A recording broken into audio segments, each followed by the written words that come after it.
خوشی کا حقیقی تعلق ہے انسان کی سوچ کے ساتھ، کہ سوچ کو جس چیز کے ساتھ آپ خوشی میں وابستہ کر دیں اسی شے کے اندر خوشی ملنا شروع ہو جاتی ہے۔ اب اگر ایک آدمی نے اپنے ذہن میں اپنی خوشی کو کاروں کے ساتھ، بنگلوں کے ساتھ، سیر و سیاحت کے ساتھ جوڑ دیا، اب یہ چیزیں اس کو ملیں گی تو اس کو خوشی ملے گی، ورنہ اس کو خوشی نہیں ملے گی۔ ایک کار ہوتی ہے، لینڈ کروزر ہے، پراڈو ہے، یا اس سے جو ہے نا وہ اوپر کی ہے، لیکسس ہے، ایک آدمی کو اس کی طلب ہے اور تڑپ ہے اور تمنا ہے تو اس کی خوشی اس کے ساتھ جڑ جائے گی۔ لیکن اگر مجھے نہیں ہے اس کی تو میرے سامنے 100 گاڑیاں گزر جائیں، پرواہ نہیں، مجھے کوئی مسئلہ نہیں۔ حالانکہ اگر خوشی اس کے اندر ہے تو مجھے بھی پھر اس کے ساتھ ہی خوشی ملنی چاہیے، لیکن چونکہ اس نے اپنا ذہن اس کے ساتھ جوڑ لیا ہے لہذا اس کی خوشی اس پہ منحصر ہو گئی۔ کیا گہری بات۔ اور میں نے اپنی خوشی اس کے ساتھ نہیں جوڑی تو میری خوشی اس پہ منحصر نہیں ہوئی۔ تو خوشی کا تعلق جو ہے اگر اس چیز سے جوڑ لیں کہ جو حاصل ہے تو پھر تو بندہ خوش رہتا ہے، اور اگر غیر حاصل کے ساتھ جوڑ لے تو پھر بندہ ناخوش رہتا ہے۔ کسی نے کہا ہے کہ یا تو پسند کو حاصل کر لو، یا پسند کو حاصل کر لو، یا حاصل کو پسند کر لو۔ دونوں صورتوں کے اندر کام وہی ہو جائے گا کہ بھئی جو پسند ہے وہ حاصل ہے لہذا خوشی اس کے ساتھ۔ اب کچھ نعمتیں وہ ہیں کہ جو ہمارے ساتھ فار ایور ہے، اگر ہماری خوشی اسی کے ساتھ جڑ جائے تو خوشی خوش ہے۔ جیسے میں نے ایک شخص کا واقعہ پڑھا، اسے دنیا کا ایک ایوارڈ ملا جو اس شعبے کا دنیا کا سب سے بڑا ایوارڈ تھا۔ تو اس کا انٹرویو لینے کے لیے چینلز یہ وہ آئے، اس کا انٹرویو چل رہا تھا، اس سے پوچھا آپ کو یہ پرائز ملا، ایوارڈ ملا، تو آپ کے لیے تو زندگی کا یہ سب سے خوشگوار ترین لمحہ ہوگا، اس کے علاوہ آپ کے ایسے کون سے خوشگوار لمحات ہیں کہ جس سے آپ اتنا خوش ہوئے ہوں یا بہت خوش ہوتے ہوں؟ اس نے کہا دیکھیں بات یہ ہے، پہلی بات تو میں آپ کو یہ عرض کروں گا، یہ ایوارڈ مجھے ملا، یہ میری زندگی کا سب سے خوشگوار ترین لمحہ نہیں تھا، یہ سب سے خوشگوار ترین نہیں تھا، اور اس سے زیادہ میرے خوشگوار لمحے آتے ہی رہتے ہیں۔ اس نے کہا یہ تو زندگی میں ایک مرتبہ ملتا ہے اور آپ یہ کہہ رہے ہیں کہ آپ کو اس سے بڑے لمحات ملتے ہی رہتے ہیں، وہ کیا؟ اس نے کہا جب میں روزانہ صبح بیدار ہوتا ہوں اور میں اٹھ کے سانس لیتا ہوں اور میں اپنے وجود کو دیکھتا ہوں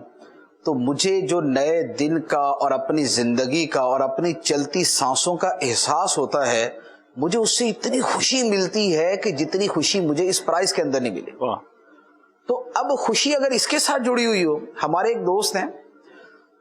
ان اتنی غربت کے حالات تو اس سے لیکن خوش بہت، اس سے پوچھا یار آپ اتنے خوش کیوں ہیں؟ اس نے کہا آج اتنے خوش، ایک دن بہت خوش تھے تو میں نے پوچھا آپ اتنے خوش کیوں ہیں آج؟ اس نے کہا مفتی صاحب میں نے ایک لاؤڈ اسپیکر خریدا ہے، اس میں فنکشن بہت ہیں، تو میں اس کا کبھی کوئی فنکشن آن کر دیتا ہوں، کبھی کوئی فنکشن آن کر دیتا ہوں، کبھی کوئی فنکشن آن کر دیتا ہوں، تو میں بڑا خوش ہوتا ہوں۔ تو بات یہ ہے کہ اپنی خوشی انسان نے کس چیز کے ساتھ جڑی ہوئی ہے؟ اگر خوشی کو جوڑ لیا جائے ایمان کے ساتھ، خدا کی ان نعمتوں کے ساتھ کہ جو انسان کے ساتھ ہر وقت موجود ہیں، انسان سانس لے رہا ہے، ہر سانس خدا کی نعمت ہے، انسان کے اعضاء سلامت ہیں اور یہ اعضاء خدا کی نعمت ہے، اس کی زندگی ایک اچھے انداز میں گزر رہی ہے، وہ کسی بہت بڑی آفت اور مصیبت میں نہیں ہے، اور عمومی طور پہ لوگ نہیں ہوتے، کسی کے آگے ہاتھ نہیں پھیلا رہا، کسی کے آگے وہ ہاتھ نہیں پھیلا رہا۔ تو یہ قناعت اور یہ اللہ تعالیٰ کی موجود نعمتوں کے ساتھ جب خوشی کو جوڑ دیں گے نا تو پھر یہ غربت اور امانت کی وجہ سے جو ہے نا وہ اتنا پرابلم نہیں ہوگا۔ ورنہ دیکھا یہی ہے، جو کم از کم اگر میں اپنا مشاہدہ عرض کروں کہ میرے ملنے والوں میں نے زیادہ امیروں کو زیادہ پریشان دیکھا ہے